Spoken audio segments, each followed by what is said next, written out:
Hi friend, this is Ritesh और आज आप सबका स्वागत है मेरे YouTube channel study made interesting में। जैसा कि आप जानते हैं कि हमने अभी तक सभी एग्ज़ाम को फोकस करते हुए मैंने जीएस का पोर्शन उठा रखा है और जीएस पोर्शन में हम अभी हिस्ट्री पढ़ रहे हैं। हिस्ट्री के मैंने तकरीबन 13 लेक्चर्स डाल दिए हैं। आज ये 14वां लेक्चर है, वो भी गुप्त वंश का।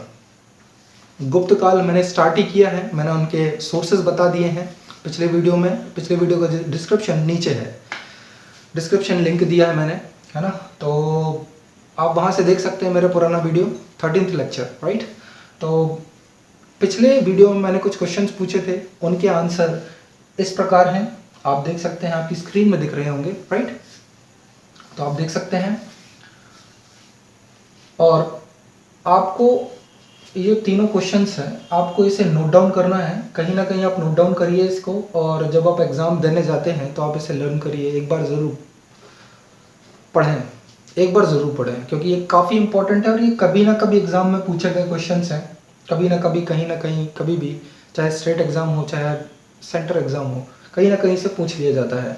तो आप यकीन मानिए, ये एग्ज़ाम्स में आए हुए क्वेश्चंस हैं जो आपको पढ़ने हैं, राइट। तो अब आज के क्वेश्चन जो भी होंगे मैं आपको वीडियो के अंत में पूछूंगा, राइट। और आज का वीडियो स्टार्ट करते हैं। Come on, let's do it. तो आज के वीडियो में मैं स्टार्ट करूंगा कुषाणों से। जब कुषाण हमारे पास मतलब हमारे भारत में जब राज कर रहे थे, तो उनके ही शासनकाल में एक बंदा हुआ करता था श्रीगुप्त। तो इस श्रीगुप्त के बारे में मैंने आपको बताया था कि हरिश्चंद्र नाम का एक राजलेखक हुआ करता था, और इसी ने प्रयाग प्रशस्ति का भी रचना की थी, जो कि इलाहाबाद स्तंभ लेख में है। और इसी से हमें पता चलता है, इसी एरन अभिलेख से हमें पता चलता है श्रीगुप्त के बारे में। तकरीबन इनके जो रूलिंग जो पीरियड है, इस पे थोड़ी सी अभी भी मतभेद चल रहा है इतिहासकारों के बीच में। कई लोग 280 बोलते हैं, तो कई लोग 275 बोलते हैं, तो कई लोग 240, तो कई लोग कुछ और बोलते हैं। तो इसमें कई जगह पे आपको अलग अलग जगह पे अलग अलग सन मिल जाएंगे, तो ये घबराने वाली बात नहीं है। हम 240 लेकर के चलते हैं। 240 ईस्वी में ऐसा इतिहासकार बताते हैं कि इन्होंने एस्टैब्लिशमेंट किया था गुप्त वंश का, राइट। उसके बाद आते हैं इन्हीं का पुत्र घटोत्कच, और घटोत्कच की यदि मैं बात करूं तो इन्होंने महाराजा की उपाधि धारण करी थी। कई बार आपसे एग्जाम में पूछा गया है कि गुप्त काल में किस शासक द्वारा महाराज की उपाधि धारण की गई थी, तो घटोत्कच आप नाम बताएंगे उनका, राइट। आगे बढ़ते हैं। तो अगले ही जो शासक हैं वो वास्तविक संस्थापक माने जाते हैं गुप्त काल के, राइट। गुप्त वंश के गुप्त काल में वास्तविक संस्थापक है गुप्त वंश के चंद्रगुप्त प्रथम। अब ये प्रथम और द्वितीय की क्या कहानी है, मैं आपको आगे ही समझा दूंगा, बहुत ही अच्छे से समझाऊंगा, बहुत सटीकता से समझाऊंगा, बस बने रहिए, ठीक है। अब कहानी आगे लेके चलते हैं। जैसे ही चंद्रगुप्त प्रथम राजगद्दी पर बैठते हैं, जैसे ही शासन करना स्टार्ट करते हैं, तो 319 ईस्वी में ये तकरीबन राजगद्दी पर बैठते हैं, और 319 ईस्वी में ही ये गुप्त संवत चलवाते हैं, राइट। हाँ जी सर। जैसा कि मैंने आपको पिछले वीडियो में बताया कि बहुत सारे शासक ऐसे हुए जिन्होंने विवाह ही केवल राज्य विस्तार के लिए किया, वैसे ही थे हमारे चंद्रगुप्त प्रथम। इन्होंने ही विवाह किया लिच्छवी वंश की राजकुमारी से, कुमार देवी से। और आपसे एग्जामिनर पूछेगा, क्योंकि हमें एग्जामिनर के दिमाग पे स्ट्राइक करना है, ना कि एग्जाम के जो क्वेश्चन पेपर होते हैं। तो वो आपसे पूछेगा कि बताइए जो सिक्के होते हैं, पहली बार गुप्त काल में पहला शासक कौन था जिसने कि सिक्के चलाए, केवल सिक्के चलाए, केवल, तो वो होगा चंद्रगुप्त प्रथम, राइट। उसने ऐसे सिक्के चलवाए थे, उसकी विशेषता थी कि सामने जो हेड और टेल हम जिसको जानते हैं, तो सामने की तरफ पर अपना खुद का चित्रण किया था, और पीछे साइड कुमार देवी अपनी ही पत्नी का चित्रण किया था, बड़ी बखूबी तरीके से। तो अब आगे बढ़ते हैं। और अच्छा, एक और बात, इन्होंने महाराज धीराज की उपाधि धारण करी थी, राइट। तो ये थोड़ा सा इंपॉर्टेंट है, आप याद रखिएगा चंद्रगुप्त प्रथम के बारे में। अब बात करते हैं अगले रूलर की, जो कि इनका पुत्र होता है समुद्रगुप्त। ये बहुत ही साहसिक राजा होता है भाई। साहसिक तो हो तो ऐसा हो, अन्यथा ना हो, सिंपल सी बात है भाई। मतलब समुद्रगुप्त की यदि मैं बात करूं तो ये इतना खतरनाक था भाई कि इसने यदि दक्षिण भारत में भी ये गया है ना तो तकरीबन तकरीबन 12 शासकों को, मैं मन से नहीं बता रहा हूँ, ये लिखी हुई बात है, इट्स अ हिस्टोरिकल। और मैंने आपको बताया है भाई, हिस्ट्री कहने का हक केवल उसी को है जो भाई हिस्ट्री कहने का हक केवल और केवल उसको है। किसको है भाई? किसको है? उसको है जिसने जिसने पुरातात्विक स्रोत या साहित्यिक स्रोत कि इन कसौटियों से गुजर चुका हो, वही इतिहास कहलाता है। सिंपल सी बात है। और इसके तो हमारे पास साक्ष्य हैं भाई। कैसे साक्ष्य हैं बताता हूँ। एक विदेशी लेखक हुआ करता है विंसेंट ऑथर स्मिथ।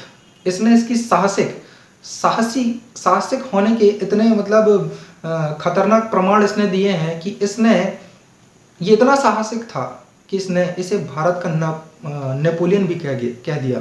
भारत का नेपोलियन कहकर संबोधित किया भाई। बड़ा ही खतरनाक था ये। तो मैंने आपको बताया जब ये दक्षिण पे गया तो 12 शासक को हराया, और भारत के जब ये उत्तर पे जाता है मतलब ऊपर साइड जाता है तो 9 शासकों को हराता है। यही यही यही यही बात का वर्णन हमें हरिशेन के प्रयाग प्रशस्ति पर मिलता है, इलाहाबाद पर मिलता है, राइट। तो ये बात बहुत ही महत्वपूर्ण है, कई बार आपसे पूछी गई है, और इन विजय गाथाओं के कारण ही इन्होंने विक्रमांक की उपाधि धारण करी थी। ये भी बहुत इंपॉर्टेंट है। अच्छा, इसी के दौरान ये अश्वमेध यज्ञ भी करवाते हैं। ये यही वही अश्वमेध यज्ञ है जो कि अभी शायद लॉकडाउन में शायद आपने रामायण देखी होगी, तो रामायण में सुंदरकांड में लव कुश घोड़े को रोक लेते हैं, तो राम जी ने अश्वमेध यज्ञ करवाया था।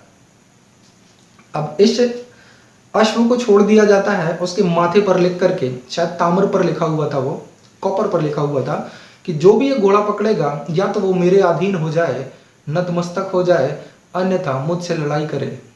तो बस यही कहानी इधर भी है, इधर भी अश्वमेध यज्ञ हुए थे। वाह, मजा आ गया। समुद्रगुप्त बहुत साहसी था, राइट। हाँ जी सर। लेकिन इतिहासकार अभी तक इसने कौन कौन सी उपाधि धारण करी थी या लोगों ने इसे उपाधि दी थी? पहला तो विक्रमांक की उपाधि धारण करी थी इन्होंने। ये विजय इन्होंने जो पथ चलाया था दक्षिण भारत और उत्तर भारत में। और एक और है भारत का नेपोलियन, जो कि विंसेंट ऑथर स्मिथ ने दिया था, राइट। लेकिन इतिहासकारों को एक चीज़ और मिलती है, आर्कोलॉजिस्ट ने खोद कर निकाल लेते हैं एक कॉइन पर बड़ी खूबसूरती से डिज़ाइन किया गया था समुद्रगुप्त की पिक्चर को, चित्र को।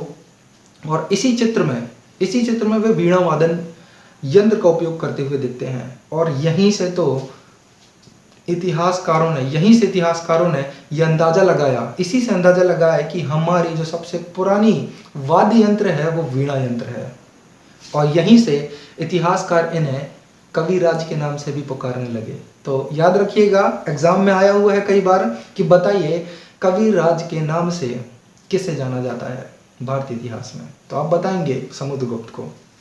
अच्छा, इन्होंने बौद्ध धर्म को भी संरक्षण दिया था। इसके बाद समुद्रगुप्त के 2 पुत्र हुआ करते थे, रामगुप्त और चंद्रगुप्त। रामगुप्त और चंद्रगुप्त। अब भाई, अब मैं वो चीज़ क्लियर करने वाला हूँ जो मैंने आपको शुरू में बोला था कि प्रथम और द्वितीय की कहानी कहाँ से आती है। तो प्रथम मतलब कि भाई ये जो समुद्रगुप्त के जो बेटे हैं, इन्होंने अपने पिताजी के नाम पे रखा था अपने पुत्र का नाम। तो पुत्र की यदि बात होगी तो चंद्रगुप्त द्वितीय की बात होगी, और यदि पिता की बात होगी समुद्रगुप्त के तो प्रथम की बात होगी। तो उनके समय में उनको चंद्रगुप्त के नाम से ही पुकारा जाता था। लेकिन इतिहासकार ने हमें बताने के लिए कि ताकि हम कंफ्यूज ना हो कि हम किसकी बात कर रहे हैं, तो चंद्रगुप्त यदि मैं प्रथम की बात करूं तो मैं समुद्रगुप्त के पिता की बात करूंगा, और द्वितीय की यदि मैं बात करूं तो इनके पुत्र की बात करूंगा, राइट, समुद्रगुप्त के पुत्र की। अब बात करते हैं रामगुप्त की। अच्छा, शायद मैंने समुद्रगुप्त का रूलिंग पीरियड नहीं बताया। तो 319 से लेकर के 335 ईस्वी तक रूल करते हैं हमारे समुद्रगुप्त। देखिए कितना कम समय है और इन्होंने कितने बड़े बड़े काम कर दिए। वाह, मज़ा आ गया सर। इसके बाद बात करते हैं रामगुप्त की, जो तकरीबन समुद्रगुप्त का शायद 375 है, 335 से 375, और जो चंद्रगुप्त द्वितीय हैं वो 319 से 335 हैं। थोड़ा सा मिस्टेक हो गया, सॉरी। तो आप थोड़ा सा उधर पे समझ लीजिएगा, क्षमा चाहता हूँ। चलिए आगे बढ़ते हैं, कहानी आगे बढ़ाते हैं और बात करते हैं रामगुप्त की, जिसका रूलिंग पीरियड 375 से 380 तक है। रामगुप्त के बारे में अभी तक किसी ने नहीं बताया, इतिहास में अभी तक आपको किसी ने नहीं बताया होगा, लेकिन मैं बता रहा हूँ। रामगुप्त नाम का भी एक व्यक्ति हुआ करता था, जिसके शासनकाल में एक सेनापति हुआ करता था, गोपराज। और गोपराज की मृत्यु के उसकी चिता जल रही थी। एक कहानी है बहुत अच्छी सी।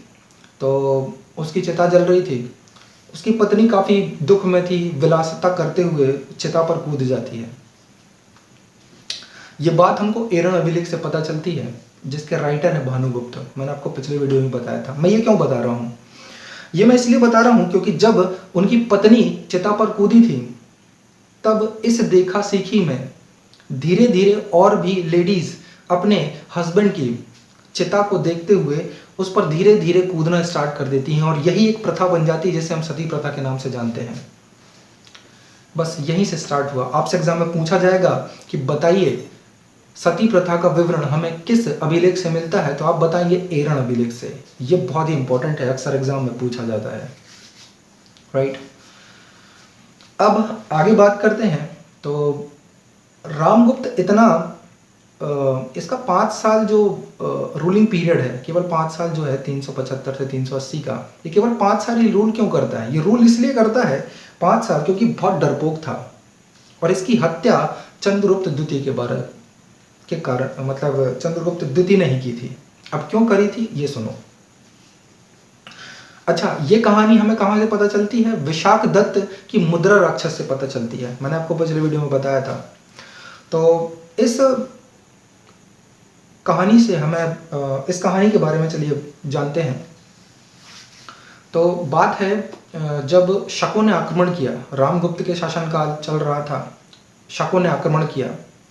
शकों ने इसके ऊपर इतना प्रभाव डाल दिया कि ये रेडी हो गया अपनी ही वाइफ, जिसका नाम द्रौपदेवी था, उसको उनको सौंपने को, मतलब शकों को ये सौंपने ही वाला था। अच्छा, इसके पहले की कहानी। द्रौपदेवी मन ही मन चाहती थी चंद्रगुप्त द्वितीय को, लेकिन विवाह किसी कारणवश हो जाता है रामगुप्त को। अब जब शकों ने आक्रमण किया, ये अपनी बीवी को देने को तैयार हो गया, और ये बात जब पता चलती है चंद्रगुप्त द्वितीय को, तो भाई चंद्रगुप्त द्वितीय को रहा नहीं जाता और आता है, शकों को तो मारता ही मारता है, साथ में अपने भाई की भी हत्या कर देता है। तो बस यही कहानी थी।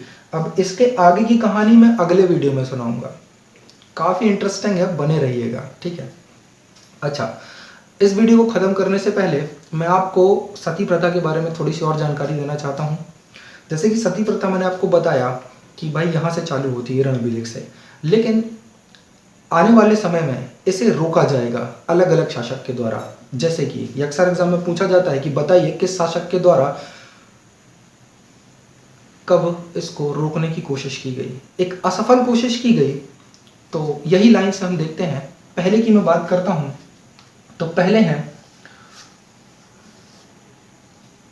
तुगलक, मोहम्मद बिन तुगलक, राइट। मोहम्मद बिन तुगलक है, उसके बाद आते हैं फिरोज शाह तुगलक, और उसके बाद आते हैं अकबर, और अकबर के बाद आते हैं औरंगजेब, और औरंगजेब के बाद आते हैं जो इन्होंने कंप्लीट, ये जो मैंने जितने बताए ये असफल लोग हैं, ये असफल प्रयास थे सती प्रथा को रोकने के इनके द्वारा। लेकिन जो सफल प्रयास था, हमारे उस समय के जनरल गवर्नर हुआ करते थे विलियम बेंटिक, उनके द्वारा ये कंप्लीटली फिनिश कर दिया गया 1829 में, राइट। हाँ जी, लेकिन किसकी हेल्प से? राजा राममोहन राय की हेल्प से। तो ये काफ़ी इम्पोर्टेंट है, तो ये बात याद रखिएगा। अब आगे की वीडियो में मैं आपको बताऊंगा कि चंद्रगुप्त द्वितीय के बारे में, जब वो राज करेंगे 380 में, 380 सन से स्टार्ट करते हैं रूल करना, और उसके बाद इन्होंने नवरत्न रखे, फिर आते हैं कुमारगुप्त, फिर स्कंदगुप्त, फिर आखिरी विष्णुगुप्त। इस तरीके से मैं ये गुप्त काल, गुप्त वंश खत्म कर दूंगा, जो कि 540 ईस्वी तक चलता है, राइट। तो चलिए आज का वीडियो, अच्छा क्वेश्चन रह गए, राइट। तो क्वेश्चन और देख लीजिए, जो पिछली वीडियो के जो भी क्वेश्चन निकलते हैं, निष्कर्ष निकलता है, आप उनको एक बार देख लीजिए और इनके आंसर मैं अगले वीडियो में बताऊंगा, राइट। तो चलिए देख लीजिए। यार ये जो नीचे चल रहा है ना, लाइक शेयर एंड सब्सक्राइब, यार कर दिया करो यार, क्या होता है। आपको इतने अच्छे अच्छे कंटेंट दे रहा हूँ, इतने मज़ेदार वीडियो दे रहा हूँ, कहानी के रूप में इतिहास बता रहा हूँ, प्यार करने लायक हिस्ट्री का कंटेंट दे रहा हूँ, है ना। प्यार हो जाएगा, यकीन मानिए हिस्ट्री से। आई होप आपने नोट डाउन कर लिए होंगे। तो अब मैं विदा चाहता हूँ आपसे। तो आंसर दीजिए इसके कमेंट बॉक्स में और लाइक कीजिए, शेयर कीजिए एंड सब्सक्राइब कीजिए। Thank you very much.